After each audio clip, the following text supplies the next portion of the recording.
लेकिन अमूमी तौर पे ये खून की ख़राबी की वजह से होती है कि जब खून में फासद मादे जो हैं वो ज़्यादा हो जाते हैं, उनकी मिक़दार बढ़ जाती है और किडनीज़ जो हैं उनको प्रॉपरली निकाल नहीं पाते।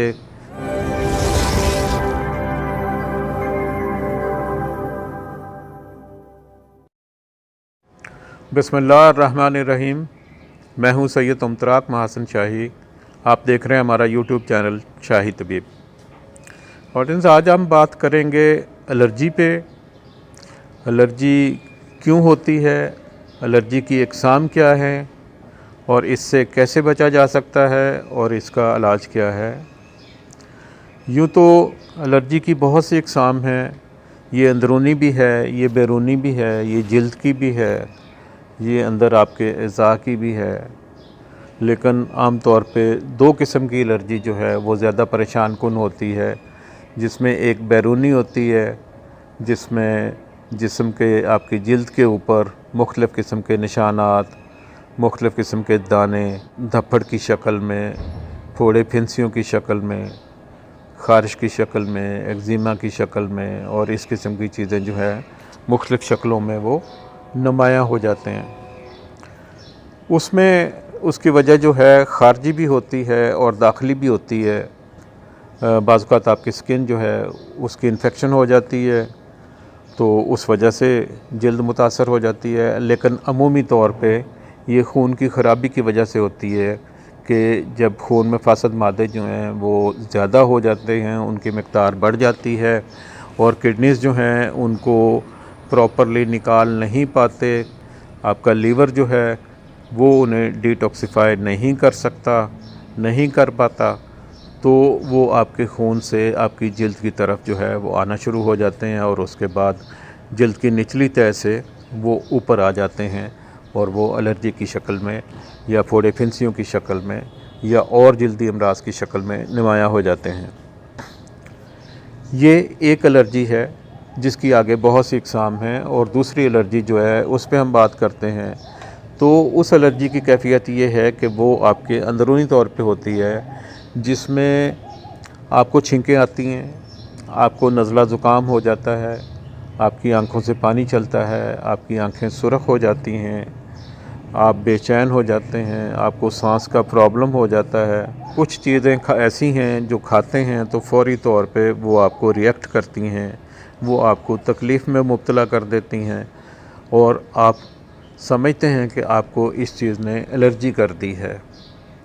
फिर कुछ चीज़ें ऐसी हैं कि ना आपने उन्हें खाया है, ना उन्होंने आपको छुआ है, सिर्फ़ वो फ़ज़ा में थी तो उसकी वजह से आपको एलर्जी हो गई है, जिसमें डस्ट जो है, गर्द गुबार जो है वो एक बड़ी वजह है और उसके बाद पोलन एलर्जी जो है वो एक बड़ी वजह है कि जब मौसम बहार होता है, अभी हम मौसम बहार से गुज़र रहे हैं, तो जिन इलाक़ों में ख़ास तौर से इस्लामाबाद की अगर हम बात करें, क्योंकि वहाँ से बहुत से मरीज़ हमारे साथ रब्ता करते हैं और हर साल ही करते हैं।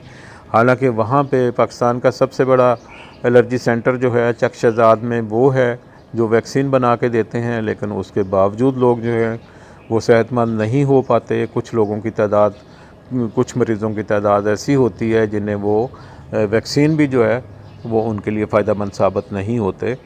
तो ऐसे बहुत से लोग हमारे साथ रब्ता करते हैं।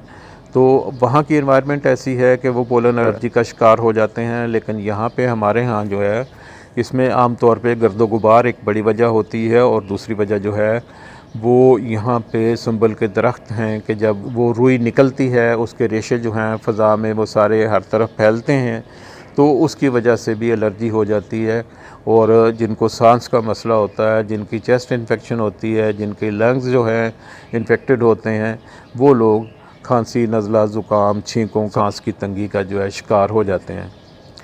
तो इसमें अब ये मुख्तलिफ़ किस्म की एलर्जीज़ हैं और इसमें एक एलर्जी और आ जाती है, वो आ जाती है किसी भी खुराक से, कि आपने कोई भी चीज़ खाई है तो उससे आपको एलर्जी हो गई है।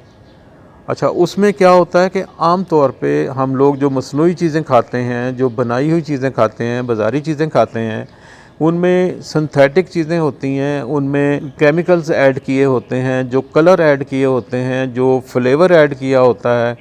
तो ये सारे सिंथेटिक होते हैं, सारे बाज़ारी और आर्टिफिशियल होते हैं, सारे मसनूई होते हैं। तो वो हमारी बॉडी में जाके हमारे इंटरनल सिस्टम को डिस्टर्ब करते हैं, हमारे हार्मोन्स को डिस्टर्ब करते हैं, अंदर जाके वो एलर्जी काज करते हैं, हमारे खून में वो फसाद पैदा करते हैं, उसे आलूदा कर देते हैं और उसकी वजह से हम एलर्जी का शिकार हो जाते हैं। जब वो हमारी सांस की और ख़ुराक की नाली से गुज़रते हैं तो उस वक़्त वो प्रॉब्लम करते हैं। और उसके बाद एक चीज़ आ जाती है, आपकी कॉस्मेटिक्स हैं कि ख़ास तौर से ख़वातीन जो हैं वो बहुत ज़्यादा मेकअप की शौकीन होती हैं, मेकअप इस्तेमाल करती हैं।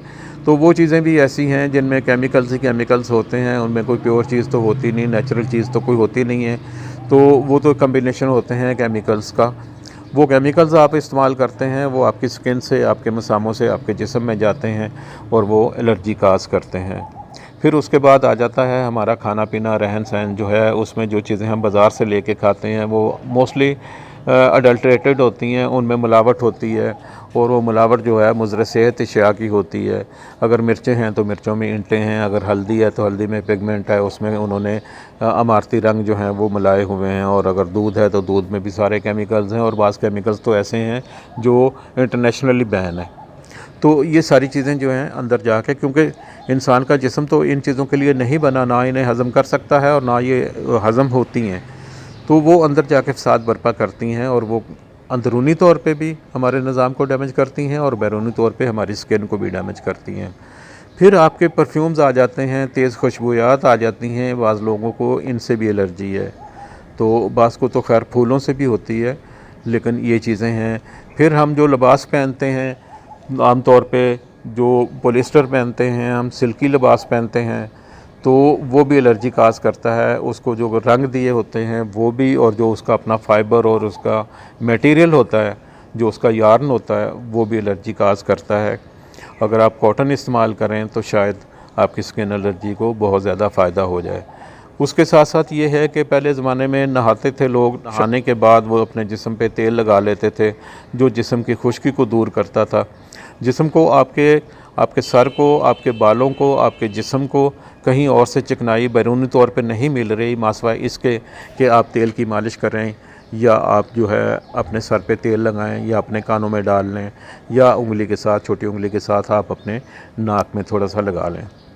फिर हम धूप में नहीं बैठते। अब रूटीनें हमारी ऐसी बन गई हैं कि इंडोर एक्टिविटीज़ ज़्यादा हैं, दफ्तर है, कारोबार है, दुकानें हैं, ऑफिस हैं, जो भी है, जहाँ पे भी है, हर बंदा जो है वो छत के नीचे है, वो सूरज की रोशनी से दूर है।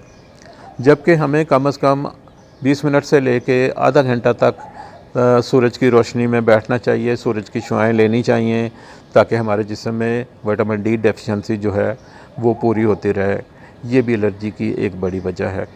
ये सारी वजूहात हैं, इनमें से कुछ वो हैं जो अवॉइडेबल हैं और कुछ अनअवॉइडेबल हैं। कुछ चीज़ों को हम मैनेज कर सकते हैं, कुछ पे हम कंप्रोमाइज़ कर सकते हैं, कुछ पे हम नहीं करते। इस सारी सूरत हाल में अक्सर पूछा जाता है, बहुत से पेशेंट आते हैं, वो कहते हैं जी कि हमें कोई ऐसी चीज़ बता दें कि हम बना के घर में रख लें, हमारे पास मौजूद हो, हम उसे कर लें, या हमें बल्क में आपसे मिल जाए तो हमारा तो पूरा घर ही एलर्जी का शिकार है। यहाँ पे मैं आपको बताता चलूँ कि एलर्जी की दो और बड़ी वजूहात जो हैं, जो आमतौर पे घरों में देखी गई हैं, वो हैं, आपने अपने घर में कारपेटिंग की हुई है, आपने वहाँ पे कालीन बिछाए हुए हैं। कालीन एक बहुत बड़ा सोर्स है डस्ट एलर्जी का। उसके अपने जो रेशे होते हैं वो भी उड़ उड़ के जो है आप फ़ज़ा में मौजूद होते हैं और सांस के साथ आपके जिस्म में जाते हैं। वो सारा कुछ सिंथेटिक होता है, वो उसको केमिकल्स लगे होते हैं, उसको जो कलरिंग उसकी की होती है वो होते हैं, उसका जो रेशा होता है वो भी मसनूई होता है। तो ये भी आपको एलर्जी काज करता है, और ख़ास तौर से सांस की एलर्जी जो है। और जो अस्थमैटिक लोग हैं, जो दमे के मरीज़ हैं, उन्होंने तो अपने घरों से कालीन उठवा दिए होते हैं, वो आम तौर पे फ़र्श पे ही जो है वो उसी को तरजीह देते हैं। फिर एक फ़ैशन हमारे घरों में बन गया है परिंदे रखने का, कुत्ते और बिल्लियाँ रखने का। तो मैं लफ्ज़ उनके लिए कुत्ते और बिल्लियाँ इस्तेमाल कर रहा हूँ, मैं उन्हें इज़्ज़त नहीं दे रहा, तो वरना वो पपीज़ हैं और वो क्या क्या कुछ हैं उनके, तो उनको हर वक्त अपने साथ चिपकाए फिरते हैं, अपने साथ सुलाना, उन्हें किस करना, हग करना, गोद में लेके बैठना। तो उनके बाल जो होते हैं और उनके बालों में जो जरासीम होते हैं, जो बैक्टीरियाज़ होते हैं, वो भी सारे एलर्जी काज करते हैं। तो इसमें बहुत सी चीज़ें जो हैं उसके असबाब तो एलर्जी के हमने खुद अपने आप पैदा किए हुए हैं। इसको घर फूंक तमाशा देख देख कहा जाता है। और आ बैल मार मुझे, ये वो चीज़ होती है कि हम पहले एलर्जी के लिए एलर्जी पैदा करने वाली चीज़ें जो हैं उनको इस्तेमाल करते हैं, उन्हें अपनी ज़िंदगी का हिस्सा बनाते हैं, और उसके बाद हम एलर्जी की वैक्सीन के लिए चकशदात के चक्कर लगाते हैं और डॉक्टरों और हकीमों के पीछे फिरते हैं। बहरहाल ये तो सारा कुछ था कि ये क्यों होता है, कैसे होता है और क्या नहीं होना चाहिए।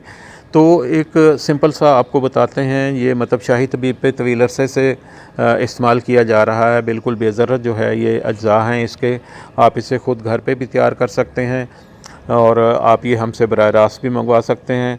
बात सिर्फ ये होती है कि अज्जा खालिस होने चाहिए, साफ़ सुथरे होने चाहिए, क्वालिटेटिव होने चाहिए और जो बताए जाते हैं वैसे ही होने चाहिए। और कुछ चीज़ें ऐसी होती हैं जो आम आदमी की पहुंच से बाहर होती हैं, आपके लिए उनका हसूल जो है वो मुमकिन नहीं होता। उसकी मिसाल मैं आपको देता हूँ कि ये आपके सामने एक चीज़ है कुश्ता जिस्त। ये कुश्ता जिस्त आपको हर दुकान से मिल जाएगा, हर जगह से मिल जाएगा, लेकिन जिस क्वालिटी का हम इस्तेमाल करते हैं वो वाला आपको नहीं मिलेगा, कहीं से भी नहीं मिलेगा, बहुत मुश्किल से मिलेगा। इतनी मुश्किल से मिलेगा कि आप इसे हासिल नहीं कर पाएंगे। जब मैं आपको इनके अज्जा की मकदार बताऊंगा और कुश्ता जिस्त पे आऊँगा तो आपको ख़ुद अंदाज़ा हो जाएगा इसकी प्योरिटी का, इसकी क्वालिटी का।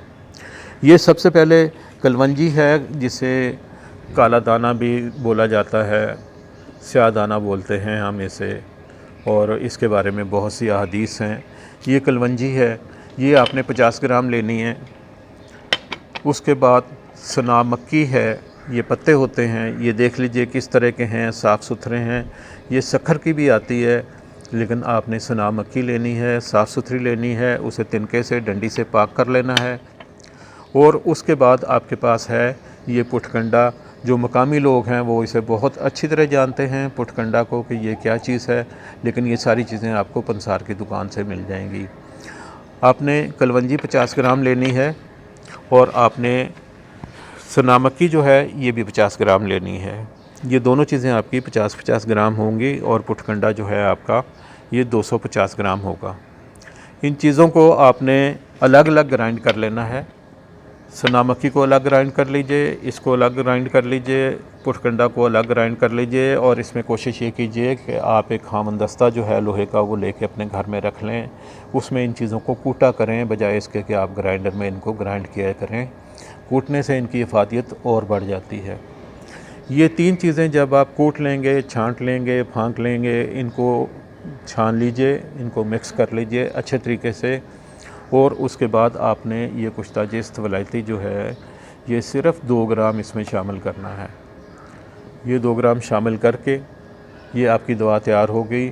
आप इसके कैप्सूल भर लीजिए। आप चम्मच का तकरीबन चौथाई से भी कम हिस्सा जो है वो सुबह, दोपहर और शाम जो है वो पानी के साथ इस्तेमाल कर सकते हैं, अरक गुलाब के साथ इस्तेमाल कर सकते हैं, अरक मुज़फ़्फ़ी खून के साथ इस्तेमाल कर सकते हैं।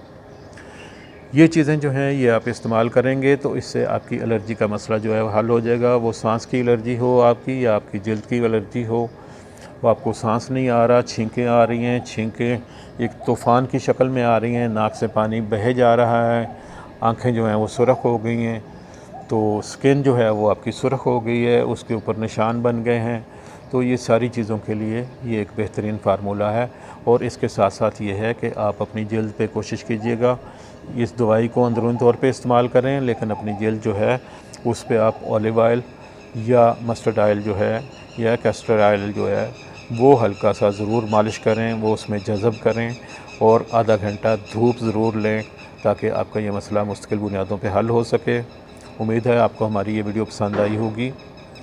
हमारे यूट्यूब चैनल शाही तबीब को लाइक और शेयर कर दीजिए। अगर आपको कोई दिक्कत पेश आए, ये नुस्खा आप ना तैयार कर सकें या आप बराह रास्त जो है आप इसको तैयार हालत में मंगवाना चाहें, तो ये मतलब शाही तबीब से आप ख़ुद भी आके ले सकते हैं और ऑनलाइन भी मंगवा सकते हैं। बहुत शुक्रिया। मतलब शाही तबीब आपकी अच्छी सेहत के लिए कोशिश है। अपनी सेहत का ख्याल रखिए। अल्लाह हाफ़िज़।